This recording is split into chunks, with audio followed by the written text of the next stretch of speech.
All right, let's get her going. The Real Kyper and Bourne Show. 4 to 6 as always. First full hour. All Leaf edition. Ooh. So don't be texting my buddy JB and saying, can you guys talk about something else besides the Leafs in the first hour? The Leafs all the time. Leaf show.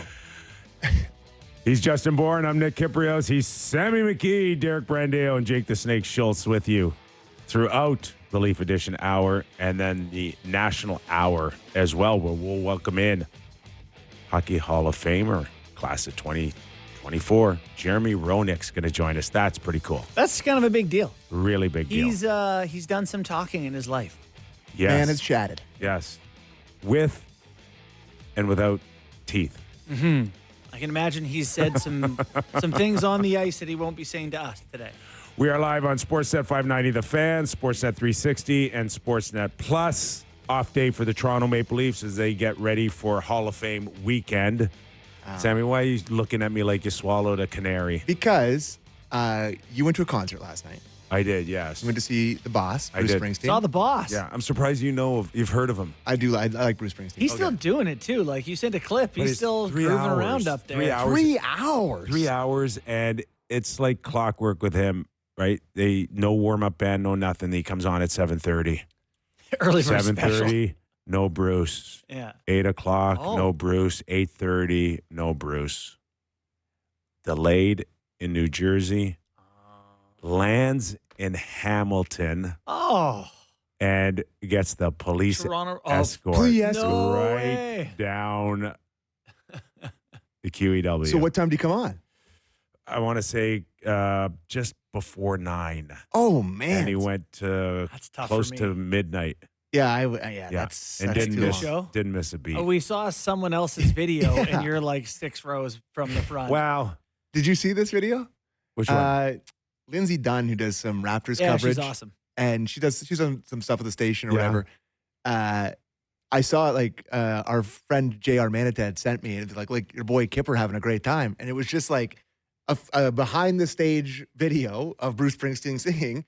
And then you're just sitting there with just the biggest smile on your face. You look like you're having the best time ever. I'll show it to you. It's You look great. like you didn't even have a beer or anything in your hand. You're just like, It's just freely-wheeling. I don't know what to do with my hands. nothing in his hands. Got a program. I was thinking a little bit of you working with the Oiler Vegas game last night. I think it popped into my mind. Fair Hope you're enjoying work. You know, this year at the Clark Gillies Foundation event, so every year they have Billy Joel's band. The rest of the band, well, some guys who had played for him, they have a Billy Joel cover band, they call it, called Big Shot. And so they're really good. The guy is like, the rest of the band's legit. So this year at the Gillies event, Billy shows up. Wow. So it's a small event. It's like, I don't know, a few hundred people are there, and Billy Joel goes up to play a couple songs. And I just got to say, it was amazing that he did it. It meant a lot. Billy's old. Billy's old. Yes, I know. Like watching Bruce in that video. But Bruce, he moves. Bruce is doing it. Up still, and you know, down like, and around. Billy won't play his own songs. What? He sung a couple of karaoke tunes, and everyone, So- incredibly grateful that he did it. Yeah. I've met Bruce on a couple occasions with the Really? Rangers. Got some New York ties, the two of 95. you. He's very good friends with Susan Sarandon, who's an actress who's Mutual friend of very yours. good friends. Oh. Yeah, well, Kyper, would you like me to No, pick up those hold names on. you've dropped? No, I can pick those up for you, no, pal. no. I had a Bruce connection. okay, I had a bit of Sorry a to Bruce interrupt. connection. And so I met him in the green room, and he tried on my Stanley Cup ring. Cool. And he's like, "Oh, that's really cool," you know. And I'm like, I can't. Like, I tell people to this day, Yeah. like Bruce Springsteen wore that Yeah. ring. Yeah, can I have your So- socks? We're in that general front row kind of thing where everybody's kind of freewheeling right in front of the stage, and like he kind of pointed at me Last night? last night. No way. And I'm like, there's just no way in the world. But then somebody's beside me says, "Boss just looked at you and pointed." He says, "You got to talk about that on the show tomorrow." And I'm like, buddy, take a chill pill. Yeah. He's seen Maybe he did. He's seen 10 million But Bruce's faces. Rolodex of people, he was like, I know that one. I mean, he's That seen was a the lot. highlight of my life. You look the right there same when he as you pointed at did me. 20 Yeah. years ago, though. You really do. Like, you don't look any different. Well, thank you. Yeah. This Thank show was born to run, boys. There you go. All right. So Where are we in terms of an off-day topic that starts off our Leaf edition here? Is it Auston Matthews? Will we see him tomorrow night against Detroit? Does he take another night off? If we were like a breaking news TV show, it'd be Auston in crisis. Are we concerned? Or are there other people starting to get a little concerned here? Let's start with you, JB. There it is. Breaking Auston Matthews. Uncertain to return on the weekend. Could this be the end? That's really good. You got me intrigued. No, don't touch the channel. There are, it's conversations right now. Obviously, they've had some success when he hasn't played. I guess the most important question is, how much do you think this injury has affected him? And if you think it's affected him some, how long should he sit out? When should they welcome him back or ask him to come back? Because he obviously can play. It's just a matter of how much rest should you allow him to get. I've not heard the clips yet, so why don't we go to Craig Berube on a Matthews update, and we'll come back and answer those questions, JB. Yeah, he's doing okay. I mean, it's still a day-to-day thing right now, and that's really the update I have for you. It's a day-to-day thing. That's it. Day-to-day. The second one, will Matthews play this weekend? Berube, clip 2. Well, that's to be determined still. It's hard for me to answer that question, knowing what I know right now with him today and stuff. So, look, I can't tell you what's going to happen tomorrow or the next day. I wish I could, but I can't. Okay, for those of you that weren't sure whether it was going to be determined or not, at least we got clarification that it will be determined. At some point, conclusion. Did anybody get anything else out of that? No. Listen, it means not playing this weekend. That's what I got out of it. I think you're probably right. If he was saying, first of all, he wasn't on the ice today. So, yeah. If he's not on the ice. He's not coming to warm up, morning skate warm up, and then jumping in. And if they thought he was even 50-50, they might say, he's feeling better. He's looking good. Like, I would imagine that he would say, he's feeling better today. Game time decision tomorrow. He's feeling better. We'll see how he feels tomorrow. It was, I can't even make a determination about how he's feeling right now. I don't know anything right now. I don't know anything. I'm going to throw my 2 cents in. Let me have it. And I'm not questioning at all if he's hurt or not. So let's not even begin to go there. Okay. Okay? It's an interesting way to start this. Something's bothering him. Mm-hmm. If it was game 1 of the Stanley Cup playoffs or game 6 or 7, I think he's playing with whatever is bothering him. But I do believe that the Toronto Maple Leafs are a little overcompensating on him not playing. So if, in fact, he goes on some heater again and starts pushing towards 50 goals or 60 goals, that will never happen again.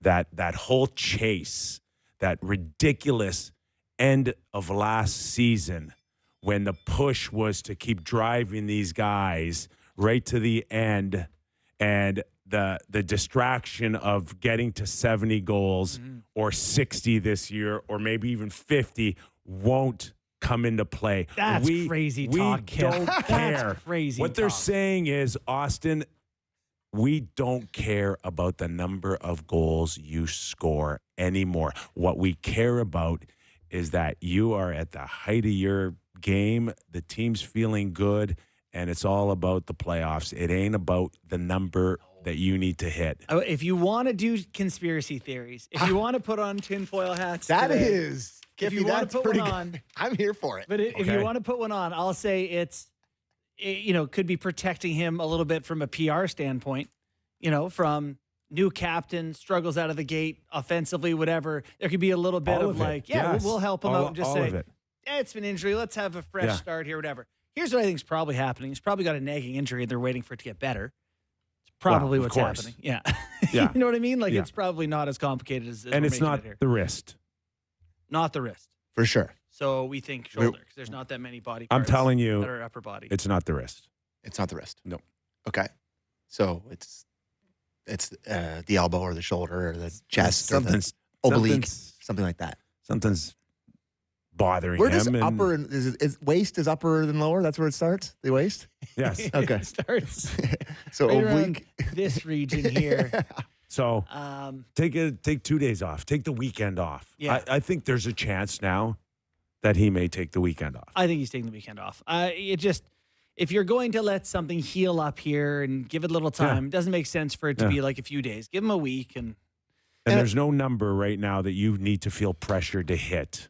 That's the message. I think it that's helps. the message that's the number one thing that made me say what I just said, is that we need to be abundantly clear that you're not coming back How do we make this about the team and not your numbers? to feel like you need to produce for us a goal a game. What do you think about the Atlantic Division going into this year? We were like, you were giving it the whole AL East thing, and all the best teams are in the division. Maybe they all Leafs suck. are second in the division at 7-5 with a 571 winning percentage. Maybe they all suck. Maybe. That's a nice development. Happy to be wrong about that. It's been an incredible division for a long time. It's the Metro and the Central that are looking to be the beasts of the league. Tampa 7-6, Detroit 6-5, and then everyone else below 500. Bruins are 6-7. 9-3-1 doesn't Sorry, Ottawa's impress 6-6. you out of Florida? Oh, it impresses me. It does impress me, yes, but they're +7 goal differential. They've won 5 straight games, so I shouldn't start hedging on this. But like, I don't look at that team. So last year, Kip, we looked at them and said, good team, complete, built for the playoff style team. But I don't think anyone thought, we didn't think they were, 10 miles ahead of everyone. Yeah. They were just the best of the group. I think they're a little worse than they were last year, like a little bit worse, which is still good, very good. But they lost. Brandon Montour and 30% of their blue OEL line. were, significant pieces. Yes. I look at some of the players in their team, and then Semeskovich and AJ Greer. I actually like AJ Greer. I think they're fine. Kulikov, Mikkola are their middle pair. Like, they're a good team. I'm not trying to take away from them, but I just don't think they're like, holy smokes, Florida. So, But go ahead. they are, in my estimation, the team to beat.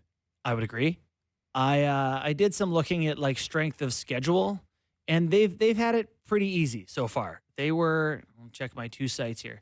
So far, they've had the 3rd easiest schedule in the NHL, 2nd easiest by the other website. So it's going to get harder for them, and I think they've had a pretty fortunate draw so far. Coming up for Florida is Winnipeg, Carolina, Rangers, Minnesota. Like, they got some tough games coming up. So, And here's what I'll say about the teams they have this weekend.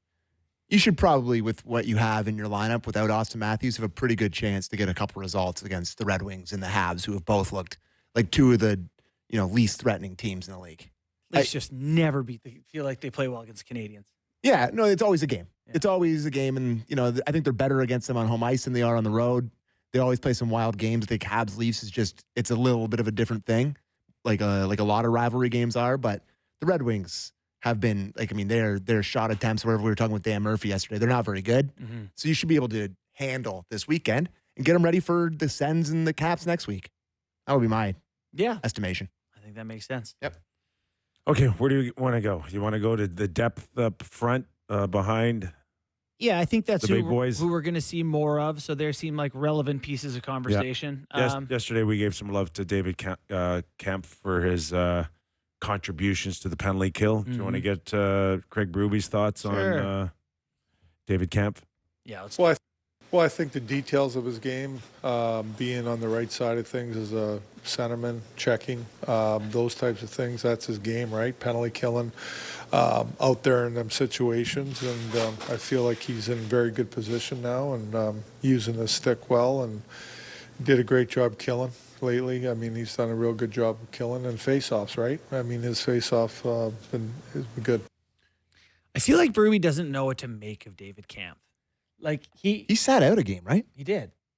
The Columbus game where they lost 6-1 Yeah. or 6-2. And like Dubas brought him in here, and then he ended up being useful, and everyone was so surprised he was useful. We started talking about him like he was, whatever, I think he can very high. use to his advantage guys not figuring out if he likes them or not.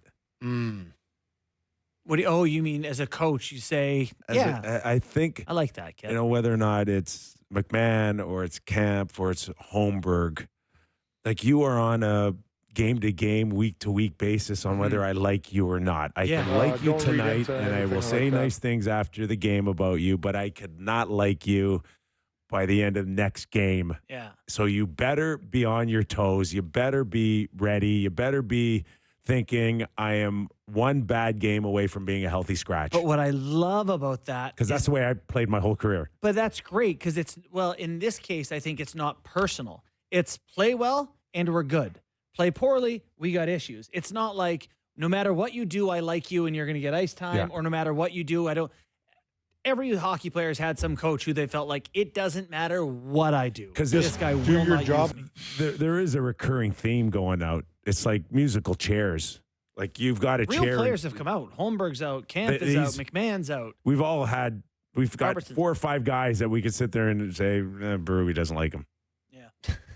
So, I mean, you said that Berube doesn't know what to make of David Kämpf. Look at his ice times. And his ice times were great. Oh, He played 16:23 last game, 12:05 the game before, 9:49, Ooh. 12:43, 7:48, 13:14, 11:41. That sounds like he does know what he thinks. Well, no, of him, but and like- not much. I mean, but to go from 7:48 to 12:43 in back-to-back games, it's But like to then get to 16, maybe Yeah. he's warming up on it. Maybe he's seeing a little of the details stuff that Yep. kind of have had him earn a lot of ice time around here in the past. Now, in the old days, and our Stanley Cup year, we had like rosters of 20, 25. We had like, back then we had Tough to get probably in. $4 or $5 million in the press box, Mhm. every Which in game. today's dollars is 13 trillion. Can't do that anymore. Like by next week, they're going to have to make a decision here. They're going to have to move some money out, or I hear Kämpf's name comes up. That's the most mental suggestion I've ever heard. Like, you need David Kämpf. You don't have anyone else. You got no centers. people really don't like David Kämpf, and I've never the 2.4. It was probably Yeah, I wish it was 1.4. It was probably $1 million too much, and they really tie that to him, and they hate on him, and I've just never been there with him. No. Like I accept what he is. He's long. He's got And a great stick. it's the He Lou does thing. things they don't have. Every band, like I say, every team needs butchers. Every band needs a tuba player. Like you can't all be top 6. You need a guy that's like, hey, my job is to chop away here, Yeah. to play defense. You One need time, that. When I got hired with the Marlies, Lou was giving his orchestra speech to the team and how everyone, you can't have everyone can't play the flute. You need some tuba players. Uh. And I was trying to record it on my phone. He caught you? Someone else was like, just looked at me. I was like, don't do it. I just wanted to have. It's famous. The Lou speech is famous. the orchestra. And it's like taking a picture of the roof of the Sistine Chapel or whatever, which I also did. But I just wanted to have it. With the no photos allowed sign? Yeah. Well, it's always like it blows my mind when people are trying to. I don't know if you've ever been to the Louvre in Paris, but everyone's crowded around the Mona Lisa. It's which like, is like go online. It's like this big, and then you turn around, and there's literally like a wall-sized, unbelievable. I'm like, that one seems way better. It's way better. Yeah, but so Anyways. that's it. It's like it's such a famous thing to say because it's true. You do need people who do something different for you. David Kämpf does something. And he is a natural centerman. True center who wins a ton of draws. Wins draws. Yeah. And that's the tough part. That So helps. there might have been a reason why you needed to go spend almost $2.5 million on him. And I thought last night the last game they reunited Marner and Kämpf on the penalty kill, which has been a good pair for them on the penalty kill because it's been Matthews and Marner, and they played a lot in the penalty kill, which I had mixed feelings about. But It's just so they've nice because they're on the same line. Yeah, right? but so you don't have to it's- shuffle your bench. It's easier for the bench, no question. But I think Kämpf and Marner is a good pair on the penalty kill, and they look good in the game against Boston. Yeah. So Okay, with no potential Auston Matthews this weekend, that means Berube will lean on Max Domi. Let's get his thoughts on what he's seen out of Max so far. He attacked in the inside more, and not only on the power play, but some 5-on-5 situations and he used his shot. He shot more. He needs to keep building off that and, not always being on the outside and looking to make plays. And he's a great playmaker. We all know that, but getting on the inside, shoot pucks more, hounding. And then, obviously when he's defensively, he's been on the right side of things, which is good. As an F3 or playing down low in our zone, he's doing a good job there. How long are you okay with Max Domi, his offensive contributions being just assists? Like if he finishes with 0 and 35 this year or 0 and 40 assists, like are you okay with that? Well, I mean, if he's playing well, checking well, and there's enough goals coming from other contributions, it's not pretty for him. I get it. He ripped a couple off the iron recently. Like he's getting close. That toe drag high blocker attempt where he missed by a millimeter would have been one of the nicer goals I've seen a Leaf score in a while. Shifty. Beautiful really toe drag. Slick, It's almost as if he was the first person to say, and I know that they don't play together, but like there just seems to be maybe I've got a green light to shoot the puck more now that Austin's gone. Like we need more. We need shots. Yeah. We need to shoot the puck more. And you look at the Oilers without Connor. Draisaitl all of a sudden is like, "Welp, I need to turn into Brett Hull." That's like. Also, having the big mean coach tell you every single day to shoot the damn puck more probably is going to affect your ability. I like that he's in his ear saying, "Get to those areas, shoot the puck, shoot the puck." Well, you're selfish if you don't. Yes, we grow up with a mentality that you don't want to be selfish. Goals are unselfish and virtuous. And it's like you pass up a shooting opportunity. That's a selfish move because the team it's needs not the goals. What we need. Yeah, we need pucks in the net. And if you're looking for the pretty play so you can get the back pats, that becomes selfish at some point. All right, so the coach, we're going to go around the fringes of the team a little bit still because that's what's going to be elevated in the absence of Matthews. Let's talk about Patches and the physicality because we've lauded him with praise recently. Yeah. His coach noticed too. Let's talk clip 5 here. Yeah, very. I think it rubs off on the whole team, and it's an important part of our game is being physical, and he's doing a great job of it. There you go. And let's go to Pacioretty himself. Yeah, this is a good clip. Off the back of that. Maybe when I'm playing, against some top 6 guys, they don't expect guys in the top 6 to be that physical. It's something that I've kind of, not to sound cocky, been good at, but it's hard to do. It's like really hard to play like that and then play offensive and make plays. So I'm really trying to find a balance. Not to say that I want to be less physical, but I got to find ways to extend plays because of it. And that's just, at my age, I talked a lot about, I don't want to say changing my role, but changing kind of my style of play, especially defending with this team. And I think that's really beneficial for the team, but I think that there's more offensively that I can help while doing that. He's a good talker, man. He is, but you know what I heard? I want to score the puck. I don't want to do this. I want to score the damn hockey puck. I'll do it if I gotta. Listen, yeah. I want to he's talking about separating people from the puck so you can extend the possession so you can shoot it in the net. How many minutes did he play the other night? Like, there's a guy that's probably used to playing anywhere between 17 and 20 minutes in the height of his career, right? So, like, would he attempt one big hit, in the height of his career? Would he have tried to hit one or two guys like that, or just his ice time's been pretty consistent with just around 15? Just around 15. He was 14-15, 14-10, 15-11, 14-22, 15 minutes. Yeah. Like, it's always sustainability to me is like what I'm gonna look at. Like, how long can he keep hitting like a Mack truck? Yeah. It's keeping him in the lineup. It's what separates him from Robertson. If neither of you are scoring, this guy keeps smashing people. I know the game's changed over the years, but human behavior hasn't all the time. No.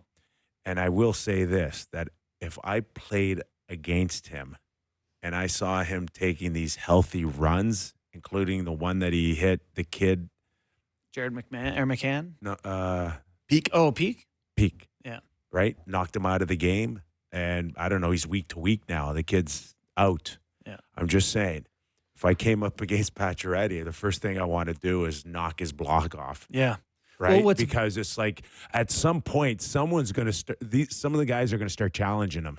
So because you get that reputation. I right? think this is a really important detail that kind of goes undersold with physical play. For years, the Leafs have been chasing the Bruins around trying to prove that they're tough or as tough or whatever, always on the wrong side of this stuff. So Pacioretty hits Peak.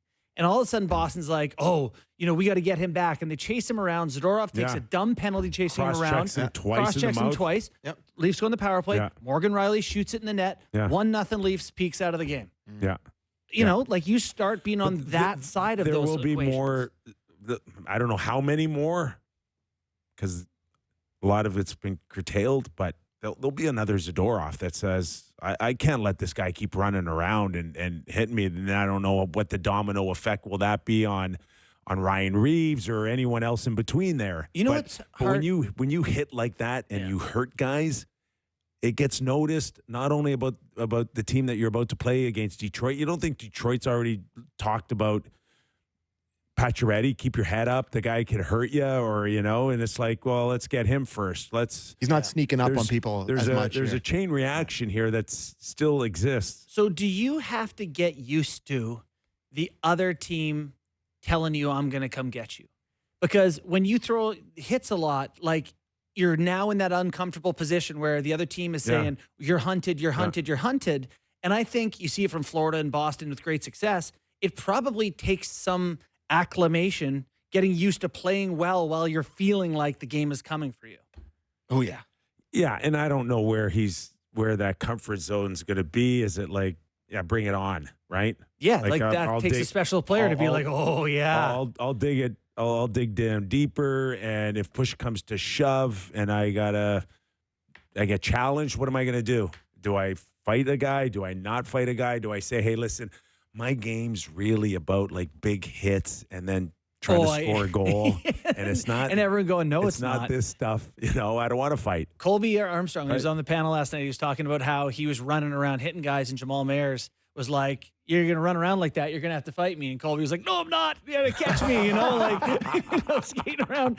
So- It's tough to be the guy who hits and then doesn't have. Pacioretty has snuck up on people with this play, right? We didn't really expect it. I'm sure the opponents didn't really expect it, but it's like we're barely in the second week of November. Like if he keeps this up by January, February, like it's a different mentality. Like you said, if people start challenging you in different ways, how do you react? Did you? Sorry, go ahead. I was just Sam. going to say, it gives you a whole new appreciation for like the Tkachuk brothers and like Tom yeah. Wilson Oh, yeah. and like, But Tom Wilson, like, he's so big. He's like, and like, I guess Marchand and hit like, where literally the second you step on the ice, you were the most hated guy on the other team, from the other team. They're running at you and you're still scoring 100 points. You're fighting, you're hitting. There's a normal. That's what you make $8 million. It's a normal Right. feel for those Yeah, you're Tkachuk right. brothers. Yeah. Right? It's like, I'm going to get you. That's just And part they're of it. looking and go, everyone is. get in line. They're all trying to get me. You're no different. Take a number. You're not special. Okay, I'll get to you. Yeah, the deli number. Right? Ah, shit, I'm not up for a week. Oh, it's my language. Number 72 to kill Matthew Tkachuk. Your order's ready. So did you play like that in junior? Like, was there a point where you Yeah. started to do that? Listen, I one year I think I scored 40 goals. I had 112 penalty minutes. Yeah. So I had a few fights. I kind of liked it a little bit because I don't know who I knocked out. Wayne Presley came after me one night in Kitchener when I was like barely 17, and I knocked him out. And I'm like, well, that was kind of cool. Yeah. I want to try that again. And then there was a build up towards it a little bit, Yeah. but there was always a little bit of a part of me that didn't mind it. So when I had to like really step on the gas pedal to do it, I was okay. And were there times where you start jawing at someone and you can tell that they're scared or they don't want it, and it's like emboldening? Yeah, and Because it's like, I got you. very few times I felt on the other side of that. got you. And you're like, oh, this guy does not want to do And then this. there's times where I bluffed and I'm like, I get my bluff called, and then I'm like at the bottom of the pile. Yeah, that But happens it's too. like, you're better off at the bottom of a pile Than not doing it. than not doing it. Yeah. Yeah, if Because you're gonna run once your you mouth. get called out on a bluff, Like then, Marchand. Bunting, but then it would be you bunting Marchand, for too. years. then you're Yeah. toast. Then it's like, You're and it's not just the opponents looking at you going, bluffer, phony, fraud. Those are the biggest insults of your era. It's some of your teammates. My dad and his friends calling someone a phony, or that's like the fraud. That's like the ultimate. Like that guy doesn't actually want. Right up there with like soft and those are just like those are demoralizing. Soft is the worst thing you get called as a hockey player, I think. Like, oh, you're just soft. Soft. There's not one thing I think that's worse to hear than that. Soft as baby doo-doo. Yep. Anyways. All right. Good on Pacioretty. Hey, listen, keep it going, Max. Keep it going. I had a riveting version of True or False that I thought we might have to use there. So maybe we'll get into it a little bit after the break. We have Josh Kloke as well. But I had a few good True or False questions that I cooked up, but maybe we won't have to get time to get to them. All right. Well, anyways. All right. We'll talk to him after the break. Okay, let's take a quick break. As our leader, Sam McKee, just mentioned, Joshua Kloke, Leaf writer for The Athletic, will join us after we hear these words. We're back. Nick Kypreos, Justin Bourne, Sammy McKee. In a few minutes, we'll welcome in Joshua Kloke.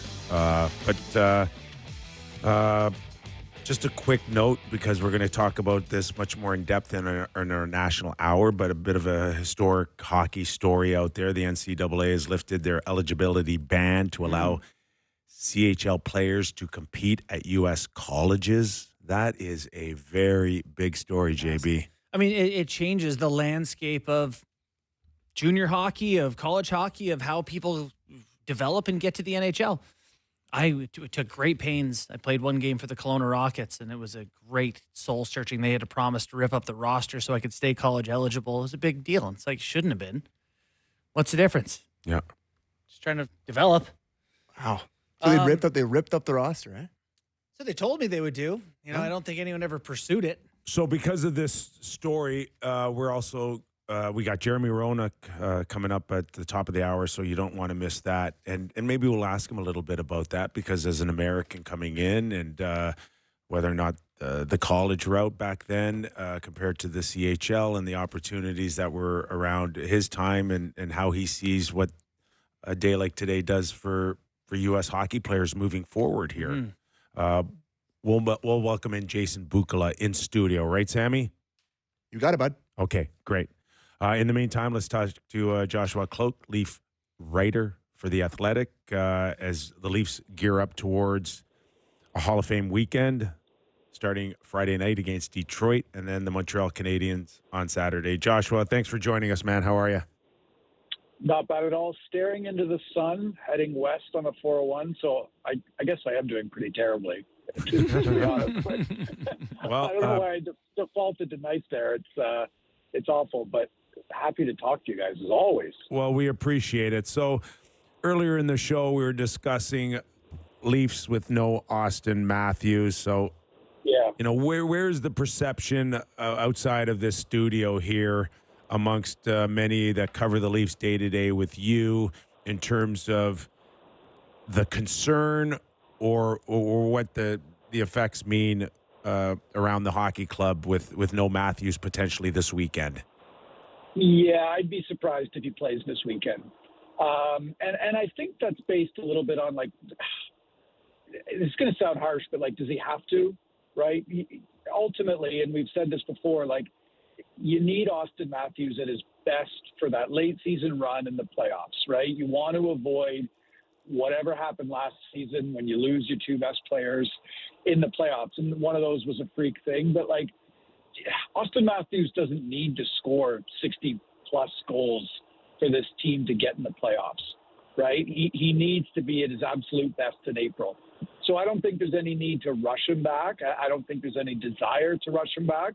I don't think it's the kind of thing that you just need 48 hours off from. I suspect we'll probably see him back at some point next week. I suspect.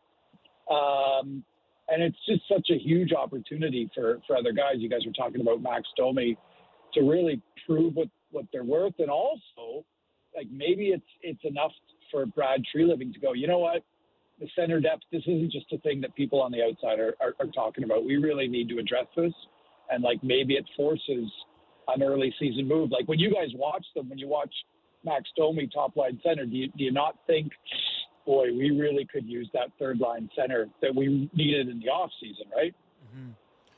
So as the guys come back from LTIR, they're looking to getting Connor Dewar back and probably Hakanpää. What are your thoughts on how that's going to affect their roster? Oh, it was such a good idea in theory, right? When you bring all these guys into training camp, and I might be in the minority on this, but like you bring in all these guys into training camp to create a sense of competition, to push guys. We saw Max Pacioretty early in the season. When he comes out of the lineup, he comes back in, plays really well. We saw Nick Robertson feel like he was fighting for his life through the preseason. He plays really well.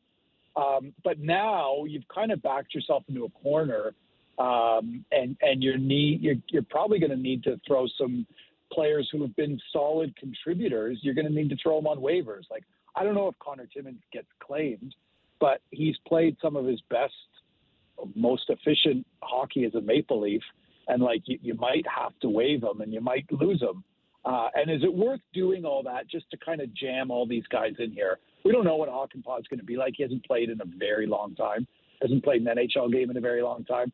I think you have guys like, and Bourne, I know you're a fan, but like I think you have guys like Connor Dewar in the lineup already. So I don't know if you feel like we're really missing someone like him.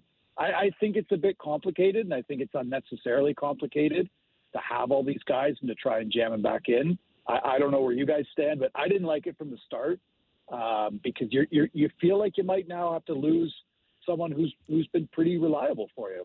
Yeah, I'm not losing Timmins to take a chance on Hakanpää. That's right? For me, that's not happening. And yes, he will get snapped up. Right-handed D, that big, that has shown an ability so far to play 16, 17 minutes and limit his mistakes now. And will be snapped up. Like I didn't think Connor Dewar. I didn't have Connor Dewar high on my list of guys that would thrive under Craig Berube. And I talked to him about it. I'm like, let's be honest. No one really pegged you as a guy that was going to come flying out of the gates and play really well. And he kind of laid it out for me. He's like, do you know how simple it is to play like hockey, like for Craig Berube? Like get north, move quick, move the puck quick, don't overcomplicate things. He's like, perhaps I was doing a lot of that in the past. But if you play simple, like, essentially your coach is going to like it. And I just find that fascinating for a guy like him that was kind of in and out under Sheldon Keefe. And he's like, yeah, I just play things really, really simple. And lo and behold, I've become really important to this team.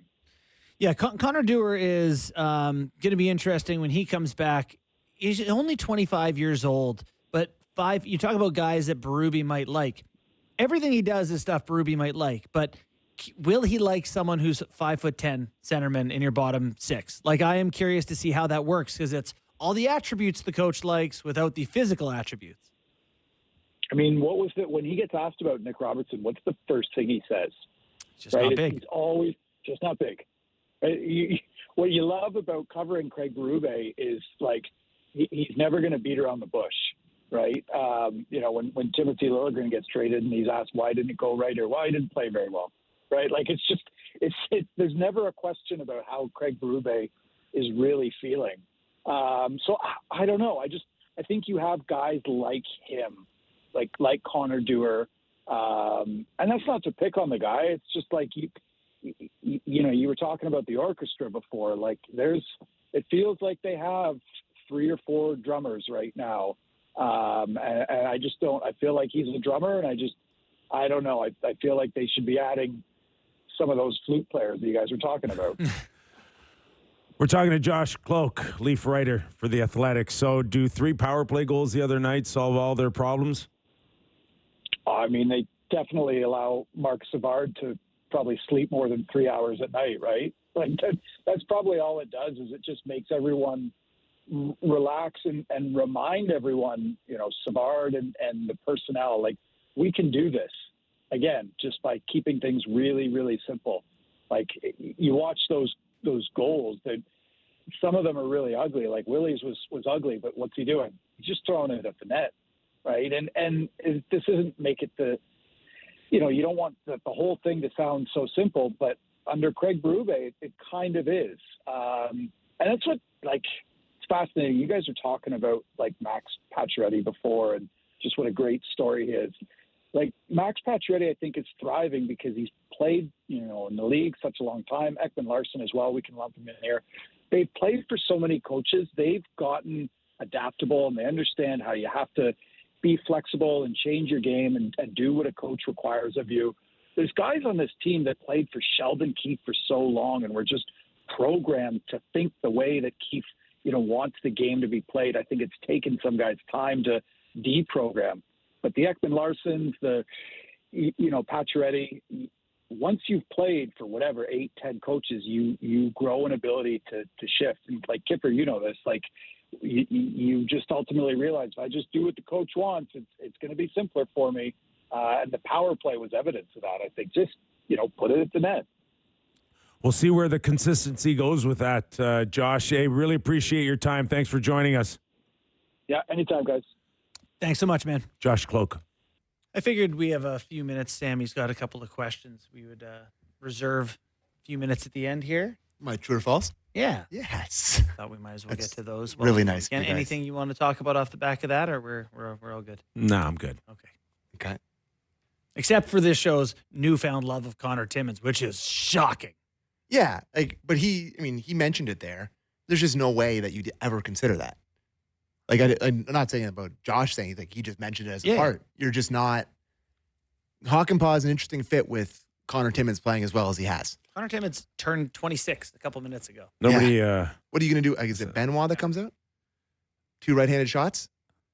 Oilers were doing that last night. Don't try to be the Oilers, D. I know. It was Stetcher and Emberson were playing together. No, maybe not. Anyways. Just get through the weekend, boys. And we'll go from there. 1 foot in front of the other. True or false? Matthew Nyes has the potential to represent USA at the Four Nations face-off. You're lucky to know Kip and I have thought about this and discussed it. Yeah. I think it was a no. Not yet. Not yet. I'm more into it. I think it really depends on how much of a believer Bill Guerin, how familiar Bill Guerin is with him, and what he believes he can be. Because his stats this year will be pretty undeniable in a month. Let's say he's got 15 goals by December 2nd when they make the team, and he's 6'3" and 220. Yeah, Kills penalties. I just think if Can I ask you if Billy Guerin's got a guy like that Matt Boldy in the lineup right now, that he'll probably lean towards him over Matthew Nyes, and they might. Nyes is heavier than him, right? But Boldy plays a very, very strong game, just in that similar type of role. They're just so good up front. I was just saying, I'm just looking at the USA projected thing. He's not going to be there over Caulfield, is he? Connor? Yeah, well, hold on, stop right there. Yeah? Yeah, very possibly. Okay. The Caulfield thing for me is just, if you're going to have the elite guys that they have up front and Kachucks and Miller and Auston Matthews and whatever, if Caulfield's not on power play 1 or power play 2, doesn't make any sense. No, Nyes makes way more sense. Okay. It's obviously not Connor, Eichel, Gensel, Hughes, Jack Hughes, Keller, Kreider, Dylan Larkin, Matthews, JT Miller, Jason Robertson, Brady Kachuk, Matthew Kachuk. Dylan Larkin's in for sure. For sure. Those are Sarah Darren, okay. Good team. That's really tough choices. That is the favorite. Favorite? Canada. Oh, the Americans are the favorite for sure. I'll check Bet365 for that in the next I hour. bet you they back me up on that. You think so? They got goaltending. Okay. Yeah. Next question for you. True or false? Anthony Stolarz plays over 40 games this year. If he doesn't, Leafs are screwed. What's Is he it? at right now? 8? 9? 9, yeah. 8? Yeah. If he doesn't, major disappointment at this point. Right. Because For he's me. already played so many. Well, To this yeah, and it's 72 it's games not- left, and he it's needs not a- 32 to get there. it's not like he's had a great week. He's had a very, very good 2 months. training camp on. Mm-hmm. So He's played 9 games. you just hope that he can stay healthy, and even if it pulls back a little bit, I think he's shown enough that he can be a very, very good goalie. Like I can't recall watching him yet where I can go, he really lost his net there. No. Like I'm watching Stuart Skinner last night, and I'm like, game-winning goal with Noah Hannafin.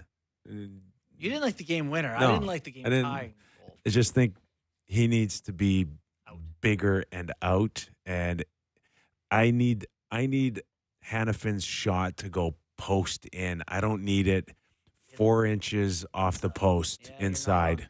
I worked with Gazdick last night, and he was teammates with Stolarz, I don't know, some years ago, and he said that it takes a while for a big guy to control the body. Like he used to be a lot busier and out of the net, and this year it's all tighter, and he stops at the end of his movements. And he's a big goalie, and honestly, like there's some themes going around with the big goalies and wear and tear, and I get the back-to-backs with the big goalies more than ever. Yeah, but you just hope that he can stay healthy.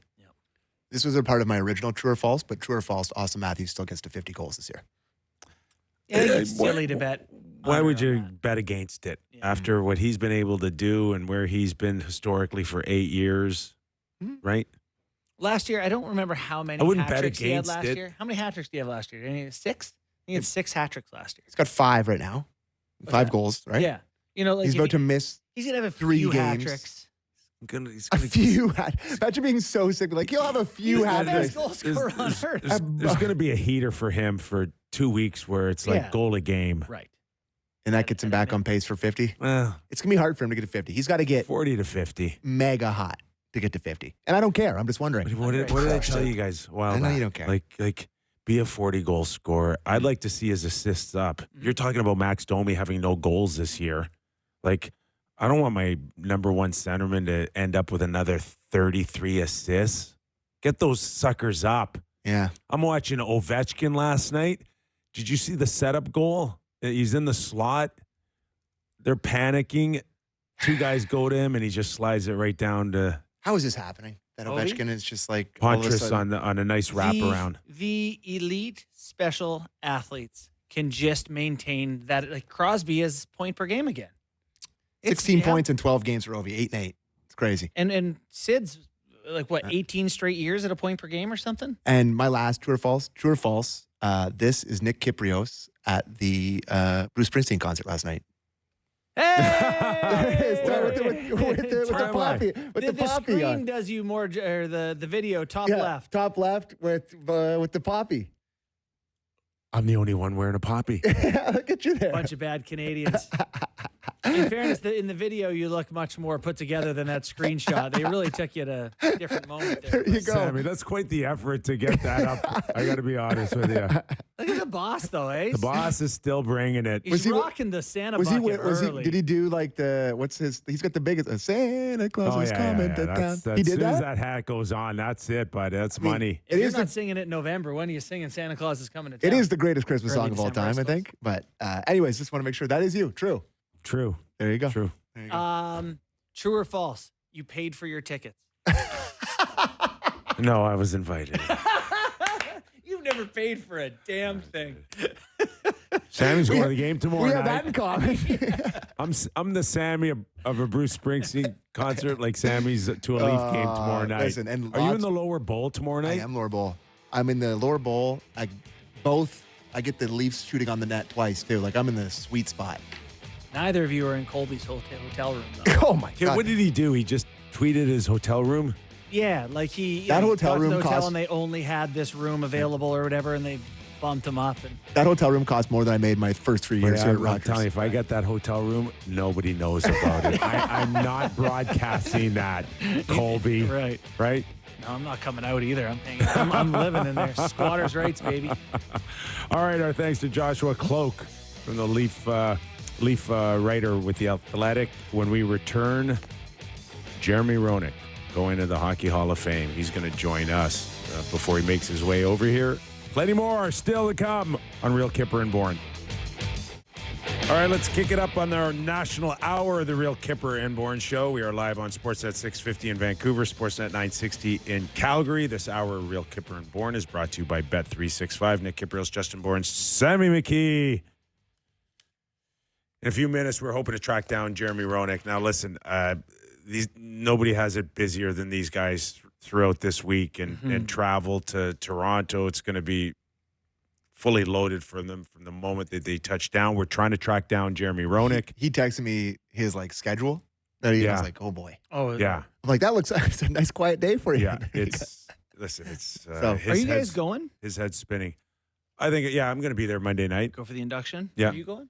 I got a big Zigzags game against the Catso Hockey Club on Monday. Zags taking precedent. Keep your priorities straight, eh, Sammy? But I'm the captain. I gotta go. Yeah. AKA I collect the money and organize it. Yeah. You're the secretary. I'm actually the general manager now. I'm a player coach. Yeah. I barely play. All right. Well, we sit on Jeremy Roenick possibly giving us a call here. You worked the game last night in terms of the Edmonton Oilers. Great news. Connor McDavid's back much quicker than we imagined. Your initial thoughts on McDavid back? Any signs that all that you saw that maybe might have been too early? Not for me. I mean, really tough playing armchair doctor, but he had a number of rushes where he was 1,000 miles an hour. He, a couple cut-ins. Ooh, I'll save that for later. Okay, as promised and seldom delivered on the Real Kyper and Bourne Show on promises. Let's go to Jeremy Roenick, the class of 2024. Buddy, are you well rested? Because this is going to be Mach 5 for you the moment you touch down in Toronto. Which will be tomorrow, by the way. Thanks for having me on. Kyper, I love you. Thanks, You're the pal. best. I really appreciate it. No, I'm not ready. I'm scared to death. I'm nervous. I'm excited. I have every emotion in my body going. I'm here in Chicago right now, working and trying to stay focused, but it's going to be awesome, and I appreciate sharing the time with you. Listen, you had a tremendous career that puts you definitely up there with some of the greatest players to be in the Hall of Fame, for sure. But can you articulate, JR, or explain to our viewers or listeners what the process has been like you over the years, wondering whether or not you're getting in, you're not getting in? Is there any way you could tell us what that feels like, and then ultimately getting the call that you are in? It's probably the craziest way that you can frame that question to me. And to be totally honest with you, which I usually am totally honest, it's been frustrating, and it's been aggravating, and it's been exhilarating. I will tell you this. It took 12 years. They passed by me 12 years. And at a point, I was done. I mean, I didn't care about it. I didn't think about it. I didn't think it was going to happen while I was alive. And when it happened, and not expecting it, it's when I really probably appreciated it the most. Mm-hmm. And it hit me like a 2x4 in the face. And I really loved the way that I really appreciated it, and how I felt, and how appreciative I was, and the gratification that I had. And I'm sorry it's so loud here in Chicago, but that's exactly what I'm feeling in my head right now. It's just this craziness. There was a point where I didn't care anymore. There was a point where I'm like, this doesn't matter as much anymore. I'm seeing some of the guys that are going in before me. I'm like, really? Like, what's happening right now? And I guess I just didn't understand the process. The process is very important, how it happens. Again, I'm sorry. There's something. No, you're fine. We can hear you. Buddy, this is live TV. This is what makes it great. I didn't understand the process, and I truly believe in the mentality that, all good that comes for those that wait. Good things come for those who wait. It really hits home and is a true statement in something like this, because I do not think that if I got if I got inducted into the Hall of Fame or elected into the Hall of Fame in 14 or 13, it wouldn't have meant as much as it does today. Mm-hmm. And I think that's what's really important. So when I know, when my father-in-law Clark Gillies eventually got inducted into the Hall of Fame, he had a great reverence for the Hall his whole life, and it felt, I think, to him like some validation. How did you look at the Hall of Fame when you were younger, and you looked at the players in there, and when did you start to think that that might be possible for you? Well, first of all, as a kid, I would never even think of the Hall of Fame. It wasn't even in my thought process. Mm-hmm. I wanted to be Mike Eruzione scoring the winning goal against the Russians. You know, I just wanted to be a hockey player. The Hall of Fame wasn't even a thought in my mind. And it really wasn't until my career ended, to tell you the truth, to be totally honest with you. So, but you go there, you see it, you see the displays, you understand the history of the game. And Kyper, you and I have had this conversation before.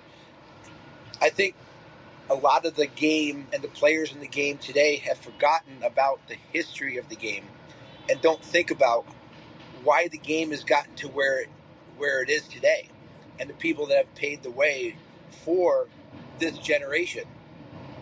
I love going into the Hall of Fame when I was there to be able to see, the Mahavliches, to see the Gordie Howes, to see the Bobby Orrs. We can go on and on and on. And some people that nobody's ever heard of that are in the Hall of Fame. To be able to go into there knowing that I had a piece of the building block of where the NHL is today, I hope that kids today don't just go on the ice just, playing a game. They're going on the ice knowing that there was a lot of people who paved the way and played the game properly for nothing because they loved it. They didn't play for a salary. They played because they loved it. And, I think we've lost that a little bit in the game today. But it's really important that we try to remember it. And I think days like on Monday, where the Hall of Fame is relevant, kind of brings back people to remember that. We're talking to Jeremy Roenick, the class of 2024 Hockey Hall of Fame weekend coming up. So, listen, you're talking about brutally honest. There's some people that I'm going to skip speeches in the past. I will not skip your speech. It will have me air your dirty laundry. At the edge of my. I cannot wait for your speech. So I'm not asking you to give away any of the secrets. But tell me, when you start building a speech to recreate a vision of your hockey life, where do you start first? Family, minor hockey, coaches, players. Where does JR go? Well, I'm actually like kind of, I have goosebumps on my arms right now because, again, great question. I've written 4 speeches. My first 3 can't happen. Oh, okay. They can't happen because they're too long. There's too much to them. I can't be a Mark Messier and go 20 minutes.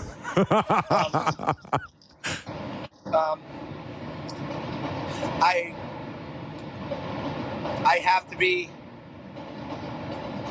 me, and it's going to be very emotional. I have to be me. I have to be very honest, and I think there's some amends that I need to make, and I have stories.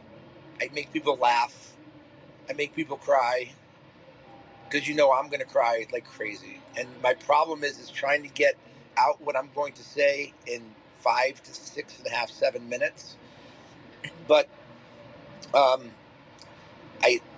there's no good way to start in something that I need to say. Unfortunately, I'm not going to get to say the original speech that I wanted to say, which I will put on my website when I launch my new website later in the year. And I think everybody should take a look at it because there's so much to it. But you know me. Yes. I can talk. I'll find a way to get out what I need to say. I think you'll enjoy it. I think you'll leave saying, I want more. There's more to it. But I only have a certain amount of time that is allotted for me in the situation to be able to get out 21 years of craziness, enthusiasm, happiness, controversy. There's a lot. Very difficult, but I hope everybody enjoys it. But at least I end the show on Monday. Do we get better Keenan stories or Hitchcock stories? I can't tell enough of the stories. Keenan, there's a quick. Everything has to be quick. Yes. So there's a quick Keenan story. Hey, who's telling you to be quick? You should go long, JR. Don't even get me going about it. You know what I wanted to say? I said, I had to wait for you for 12 years. You can wait for me for 12 minutes. I just can't do it. I can't do it. But let me just tell you this. I'm in a different place in my life. I'm in a different world in my life. I'm at a time where this is the perfect time for me to give a speech like this and to have this happen to me. And I'm excited for it. Yes, Hitch is in my speech. I think I get it. I get to where I need to be, but I leave people wanting more, and maybe I can give them more as time goes by, and I can continue the path that I'm on. JR, how's your relationship with hockey today? I really don't have much of a connection with hockey today, to tell you the truth.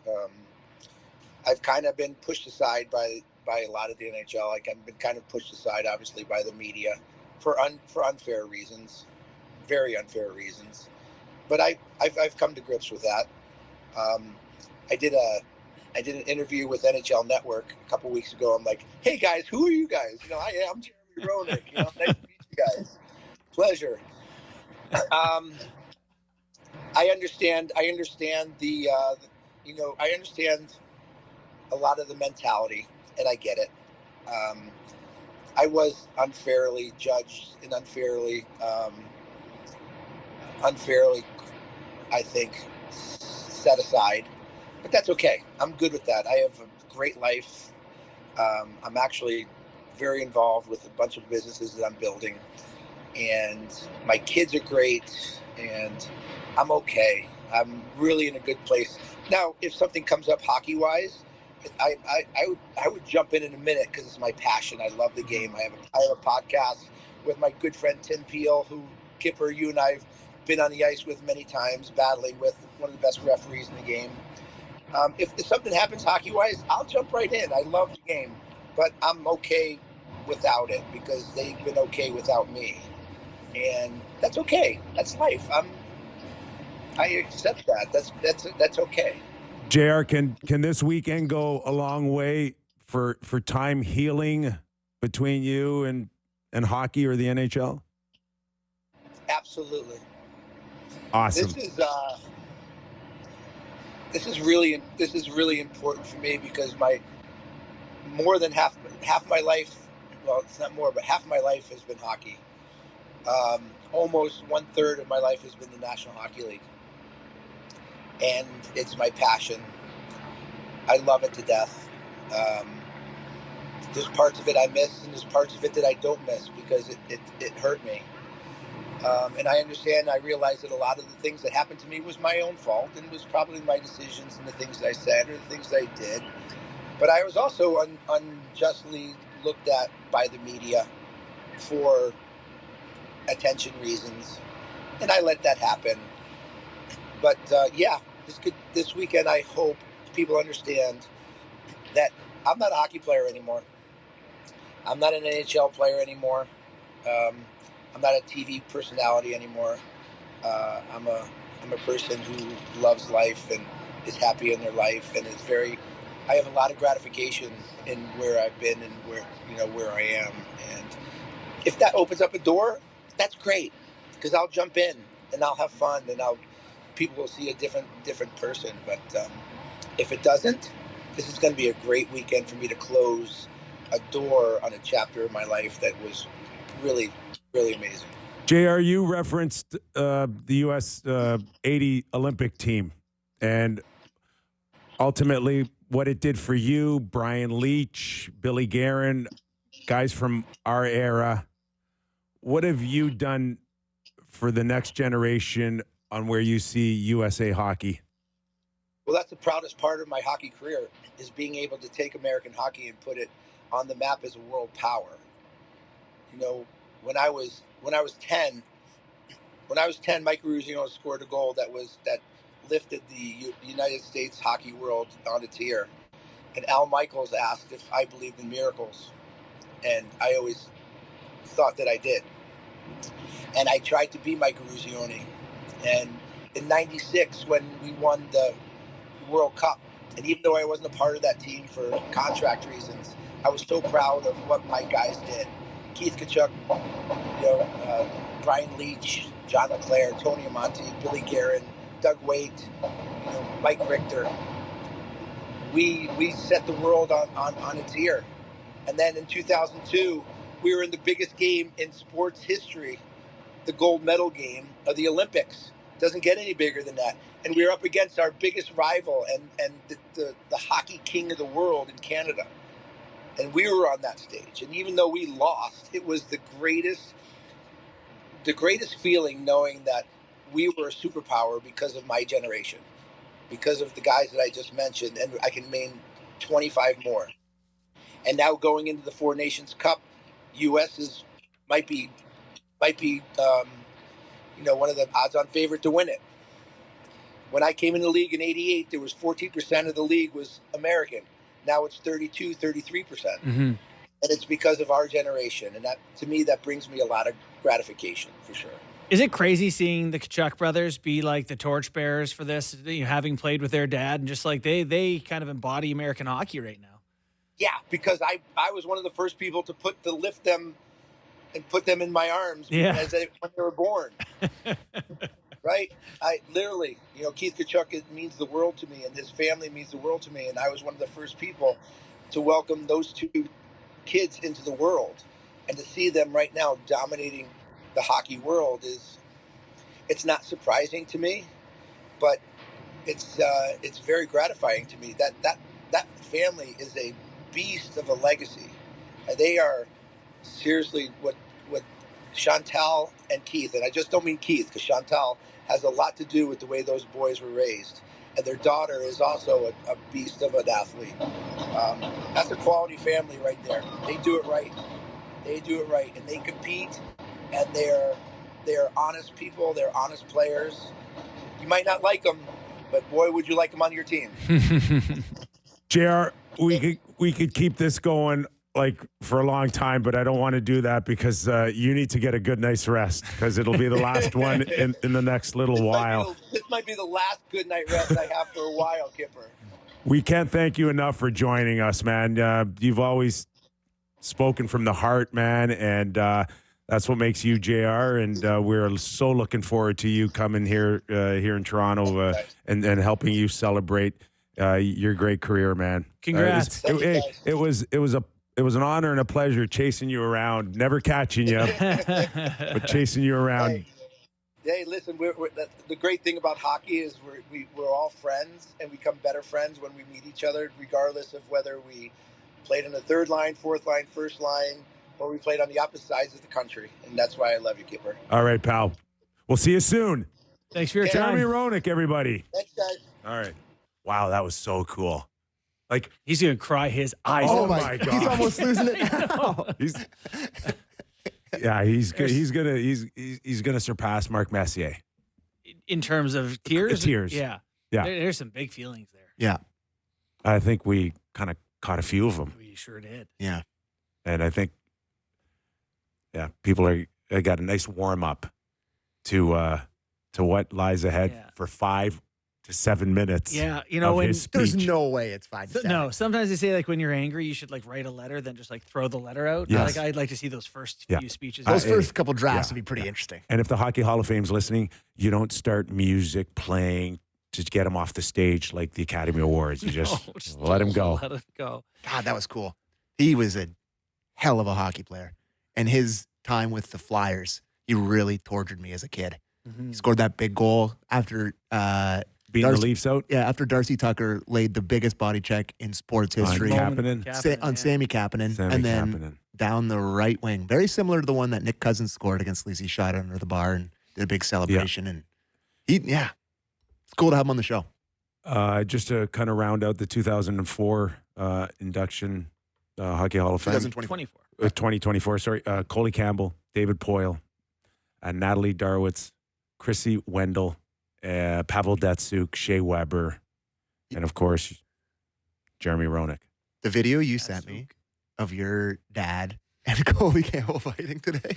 My dad was beating up incredible. Colin Campbell on YouTube is funny because my dad is Yeah. all of 6'4", and Colin Campbell can't be 5'10". But I built like a fire Yeah. hydrant. Yeah, and you know, not a competitive guy who went at a lot of bigger people. Yes.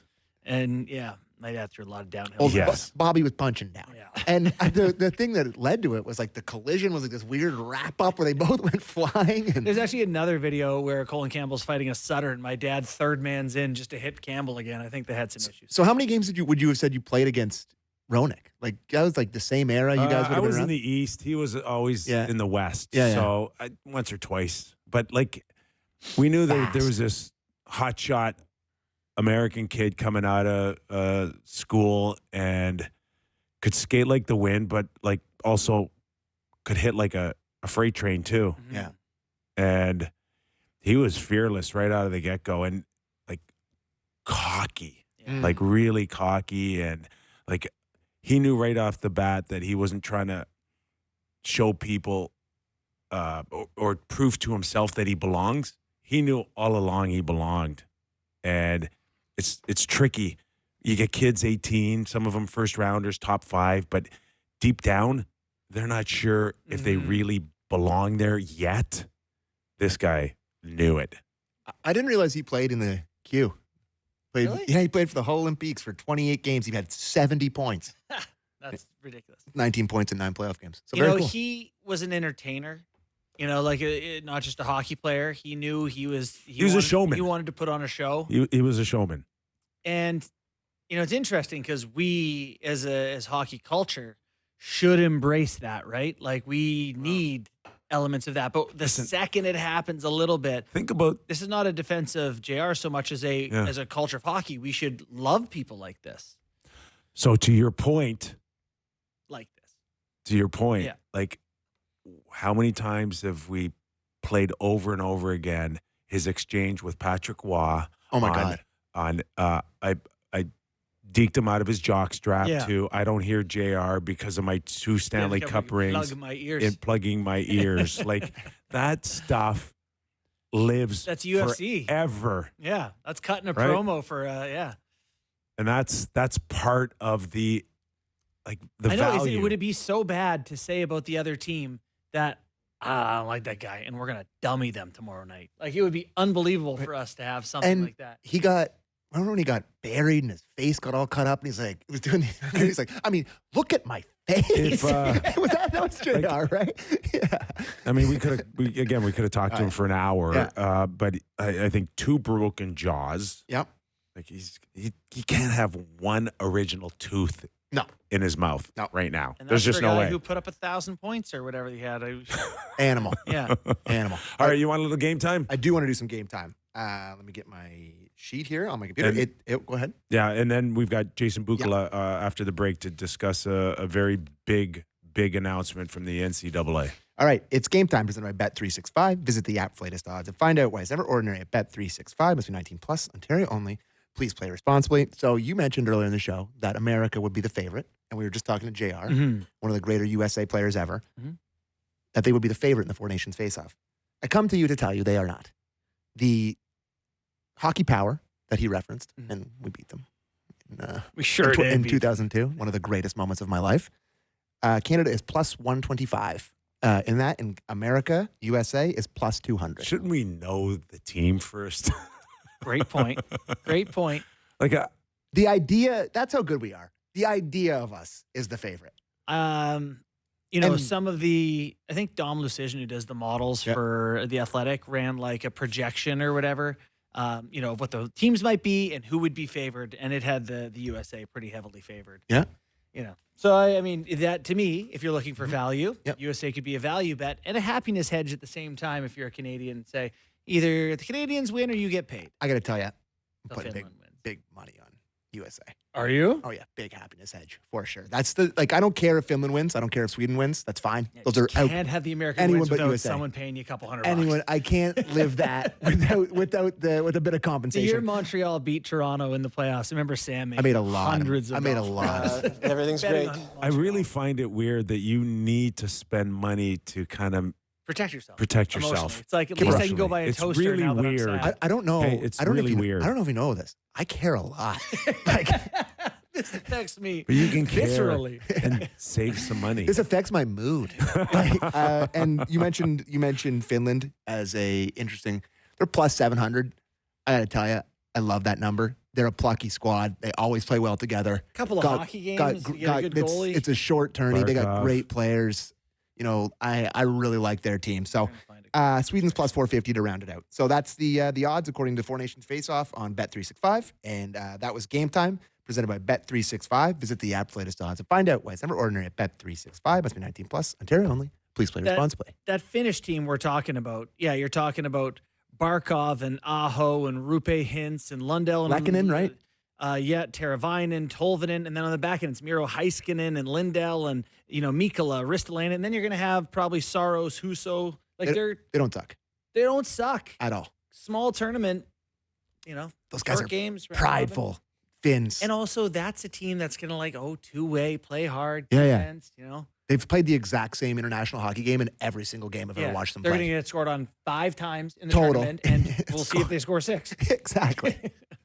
Okay, we'll take a quick break. We'll catch our breath. If you're just joining us and you missed Jeremy Roenick on our show, download it. Gotta. Kevin Weeks is implying there's some sort of $11.5 million deal. He tweeted a picture of what appears to be the World Trade Center and 11.5 and a question mark and eyeballs. Shesty? I think that's that would be a discount. Yeah. Yeah, I think the Rangers 8 times 11.5. I think the Rangers would be lucky to get him at 11.5, and they should race to sign it. So I don't know. If Yesterday's price is not today's price. Yesterday's price is not today's price. There's not many irreplaceable players. When you think about maybe 1,000 guys going through teams year after year, over 32 teams, how many are truly irreplaceable? Yeah, you lose Shesterkin, it's like you get Lankinen. So yeah, Like there's no, but They're legitimately 15, 20 points worse. it's without like him. it's like you have Immediately. no choice. If he said tomorrow, I don't care about your cap, I want 14 million. Yeah. They give him 14 million. Whoa. But that's not the way it's going to work out. But I'm telling you, he could be the one guy. There's a few, but he could be one guy that could easily get it. All right, then. All right. Okay, let's take a quick break. As we mentioned before, the NCAA lifting eligibility, Eligibility, Kippy. eligibility ban on CHL players. And what lies ahead? Jason Bukala, former NHL scout, does a terrific job as an analyst here on Sportsnet, will be in studio to tell us exactly what that means for Sammy's Owen Sounds. This is all about the sound. Oh, my God. That when we return on Real Kyper and Bourne. Nick Kypreos, Justin Bourne, Sammy McKee. Let's welcome in Jason Bukala, who's been on the show many times. Does a great job breaking down many prospects, players, current players, and of course, being a former scout, knowing the landscape between all prospects all over the world. In this instance, we are talking CHL. We're talking NCAA. And we're going to get right into it. A reminder that this hour of Real Kyper and Bourne is brought to you by Bet365. All right, let's go. NCAA approved of a rule allowing CHL players now with experience to go down south, something I didn't get a chance to do when I played in the CHL. More questions now than answers here moving forward here, Jason. Get your thoughts. Well, first off, it eliminates that opportunity. So I'll take you back a little bit. When I was in Sault Ste. Marie with the Greyhounds in the early 2000s, we had a great team. Jeff Carter, Craig Hartsburg, coach, all that guy. Oh, yeah.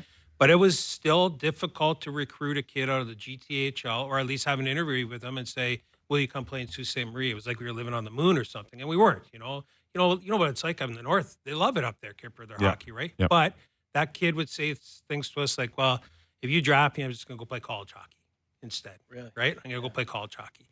Fast forward to today, what does this ruling mean? It takes a lot of those chess pieces off the board, first of all, strategically for some of the players.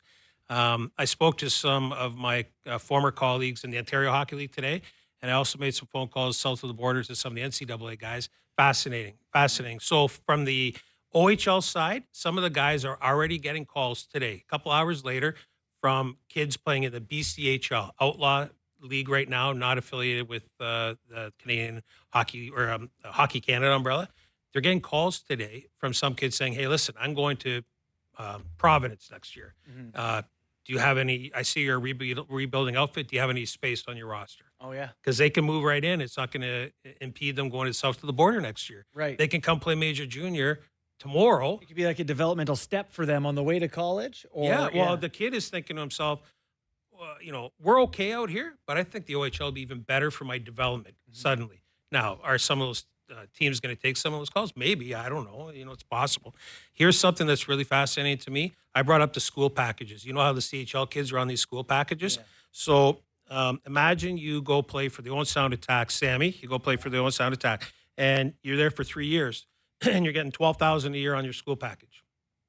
Now that same athlete decides he wants to go south of the border in year 4 instead of coming back for his OA year in the OHL or whatever. So there's $36,000 in the kitty, if you will. The way they're positioning it is, I thought they were going to say that they're going to eliminate school packages.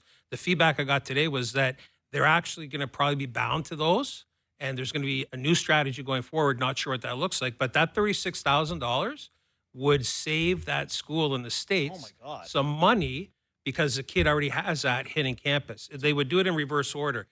They'd work together. This will bury tier 2, right? Like junior A teams, whatever, who basically were keeping good kids who wanted to go to college. Now, if you're a kid, you're just playing the highest level you can. It's problematic. And let's think about the USHL. Big business. The USHL is a juggernaut.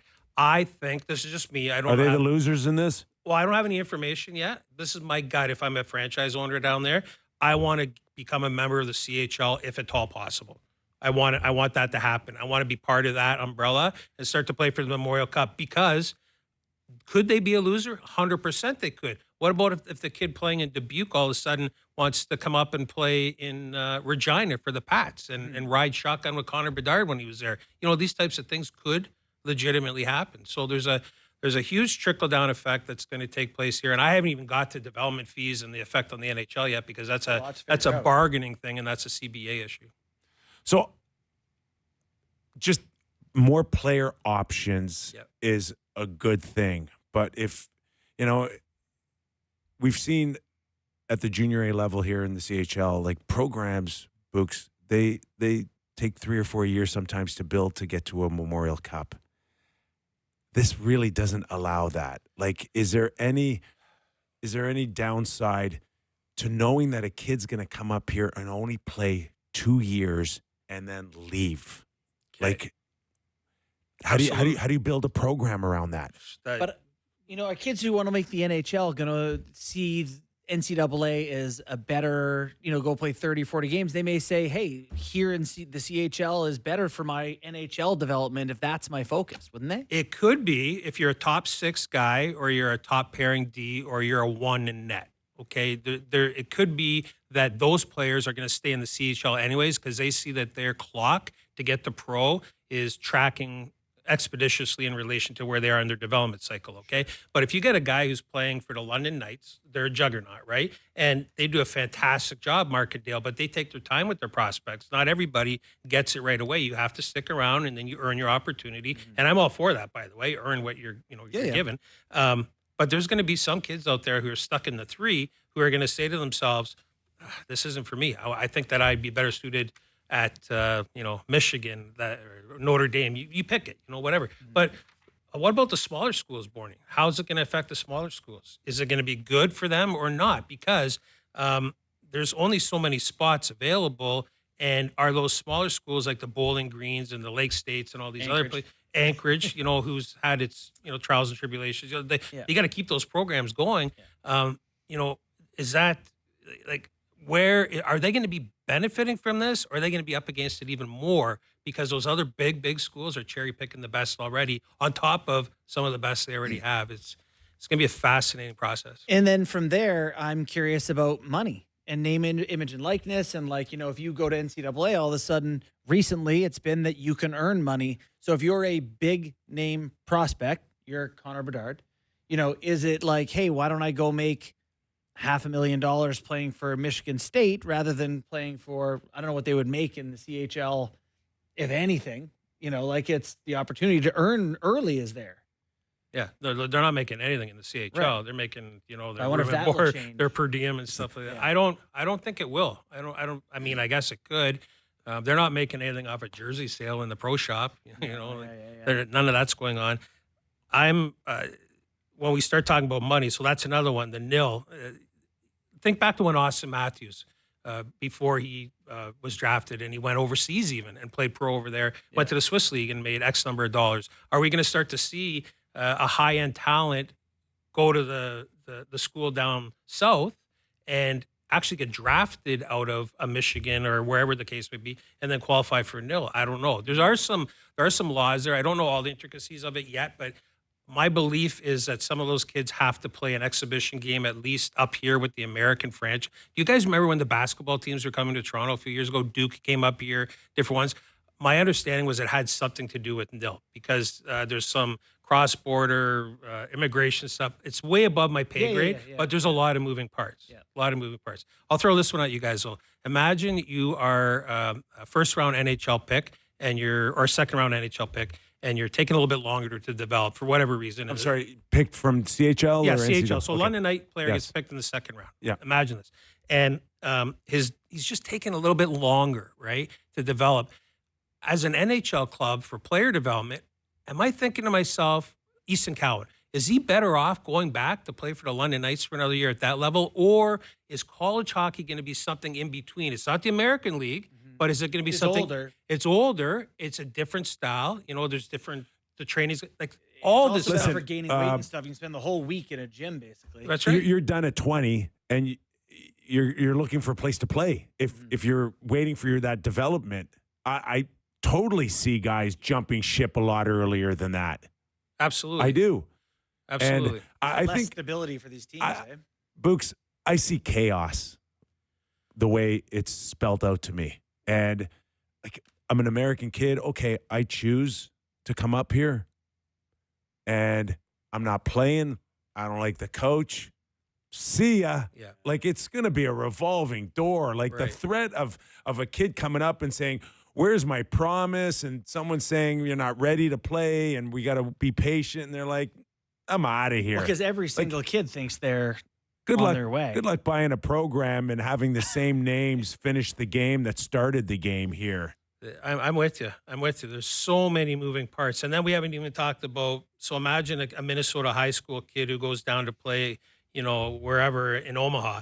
And so he's in the center of North America. So he's a Western Hockey League territory guy. Mm-hmm. I'll throw something really crazy at you. The kid comes up and he doesn't perform at a high level in the Western Hockey League, and he goes on waivers in the CHL, and now he's picked up by a Quebec League team, even though his district was in the middle of North America. There are so many levels of things that are going to, and for a fact, right now as we sit here talking, because the phone, like I said, calls have been made, you know that agents and coach, like everybody today, they're looking for that little loophole to try and figure out what's the best connection here. The CHL cannot compete with the multi-billion dollars coming out of the NCAA. But you know how If much they money those co-brand, booster they clubs can. have? Those booster clubs have, I mean, $1 bajillion. Okay, and like, sorry, Sammy, but like, do I want? Sammy said today, he's like, Owen Sound is not going to help them. Come and see my $30 million dressing room. Come and see where you're going to work out. Come and see the meals that we'll cook for you. Come and see all of this. Or go see Owen Sound's dressing room and their workout facility. Like, Owen Sound didn't need to catch a stray there. Sammy's not happy. I'm not picking on Owen No, Sound. it's I'm a just random- using a small market. Like, listen. Well, he doesn't help the Kelowna Rocks. Doesn't help anyone. Here in Ontario, Oshawa, London, Kitchener, they carry the big bats. Yep. And they're going to maintain. And maybe they can persuade you that our program's better than anything you're going to get down there.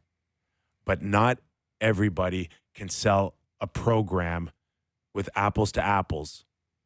And it's going to be tough. It's going to be really tough. I mean, Canadian no university teams are going to get picked through too, I would think. I don't know about that. No? Maybe. I think there's going to be. I don't see that being an issue. Opening up the cash by the NCAA it's going to be tough for CHL, who's predominantly for 40 years have paid the kids like $50, $90 a week. No, exactly. And you ride the iron lung. You know, if you're in the West and you're going from Brandon to Tri-City, and you know all of a sudden you get a chance to go play in the ECAs. Imagine all of a sudden you're going to play at BU, and BC is literally two sidewalks squares across the street from you, and you know it's a different experience altogether. It's not going to be for everybody though. It's going to open up some more opportunity for some other kids up here. Is it going to dummy down our league? I guess that's my question out of the box, right? But to the Owen Sound example, Dale DeGray has been there for 18 years. He runs a hell of a program. It is buttoned up. Kids love to go there. Like the Suzukis were there, or pardon me, Nick was there, right? You know, they like to play there. But if you're a smaller franchise and you hit the skids at all, you better get it back on the rails in a hurry, because you'll never rescue your franchise. Like, it better be buttoned up and being run like perfect. When you go to North Dakota, guys, their facilities, it's like the Toronto Maple Leafs. They have marble. You walk. It's in the middle of winter. You're walking in on marble floors in the foyer. My college hockey division was North Dakota. Then you go to Minnesota, the Golden Gophers, that beautiful facility. Wisconsin seats 15,000 people. Like some of these buildings, it's I mean, NHL-like. It is. And if you're a young kid, that holds a lot of appeal. So something that did come up was co-branding. There is an opportunity here, and I think that Dan McKenzie, and again, I'm speaking out of turn. I'm just spitballing. If I'm an administrator in the OHL, that's all we do on our show. Okay, nobody's listening. I think that they're going to look for a co-branding type of opportunity where now we are together. Like London and Michigan State have a partnership or something? What are we talking about? I'm just talking marketing dollars. I'm talking like how can we facilitate it so that everybody from a business model perspective are a made little whole at the revenue end of the day. sharing. Little revenue sharing. I don't think the rev share will work because I'm not sure where that goes up through the NCAA, if it's a campus incubator or if it's you know how the CHL, but how about development fees? Let's talk about development fees. Like year over year, the Explain NHL. those to us. So if you're drafted and if a CHL prospect is drafted, the Sudbury Wolves have a player that's drafted by the Toronto Maple Leafs. Yeah. And the Toronto Maple, he's a first round pick. And they go through the development process. At the end of it, when they sign the contract, his NHL deal, there's development fees that roll back into the CHL. I'm telling you, it's probably close to $14 or $15 million a year that rolls back into the CHL in development fees. It's a monstrous number. It's a huge number. So here's what happens. Because they put all the time into developing them, and then you pluck them out, especially the first rounders who would put more bodies in the seats. You just cut them a check. Thanks for developing our player. It's negotiating it all, the CBA and everything. Yeah, it's part of it. It's like the transfer agreements in Europe and everything else that happens. Like there's transfer agreements in place there as well. So there's all that.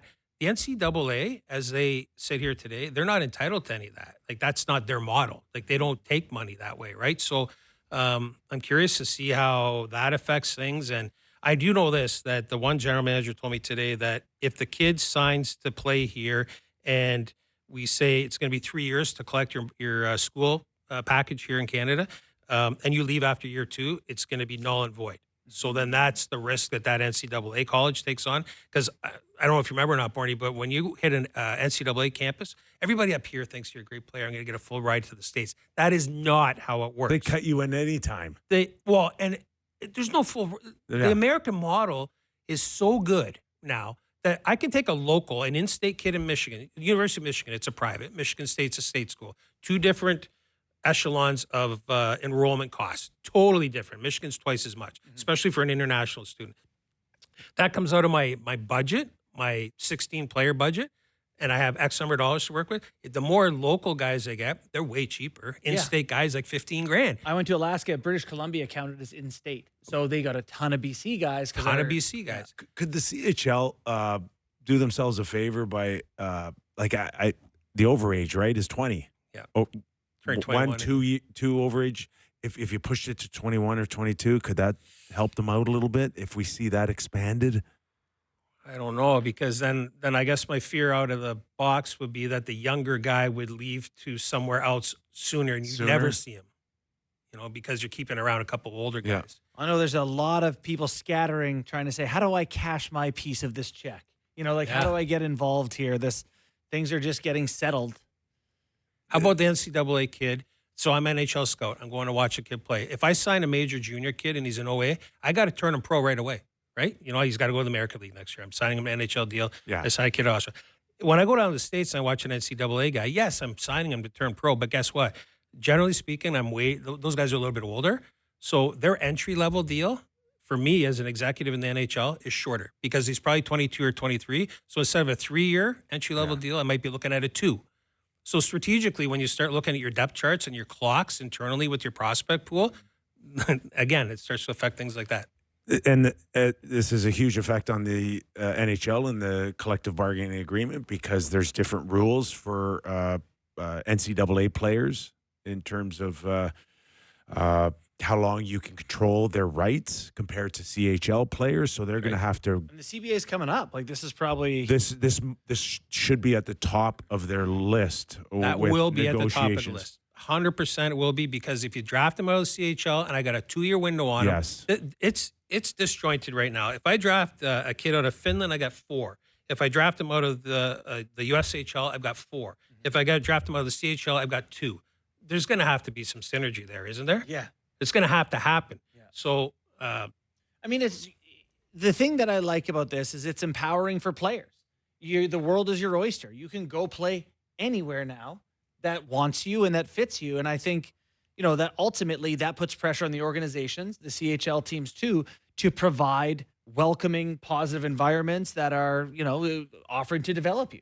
You have to be appealing or people are going to say, see ya. So how quickly can we see a different looking Memorial Cup? I think that discussion is going to happen through the course of this winter, and definitely at their Board of Governors meetings that they have towards the Memorial Cup this year in Rimouski. Sooner than later. I would suggest to you that depending on what the USHL and the CHL can come to an agreement on in terms of just everything there, ideally you'd like to have 4 leagues if you could in North America. I would propose to you guys, there's enough bodies, there's enough quality out there that we should have 4, not just like that host team getting an automatic bye. I think that if I'm but again, I start thinking about the Madisons of the world in the USHL compared to, the Muskegans and the Dubuques and some of these other places. Waterloo, Party Town, USA, when you go in there to watch a game, they're crazy, the fan base. Yeah. And the place is packed. So fascinating development. Fascinating. Stay tuned. Yeah, stay tuned. All right, we got 20 seconds. Books, thanks for doing this, pal. Awesome, Under man. some short Thank you notice. so Glad to see you. All right. Our thanks to Jeremy Roenick, Joshua Kloke from The Athletic. And Bruce Springsteen. Okay. Man, this show just flew, eh? That was a good show. It was a good show. Hey, we're patting ourselves on the back. That's what we do because no one else will. Have a great night, everybody.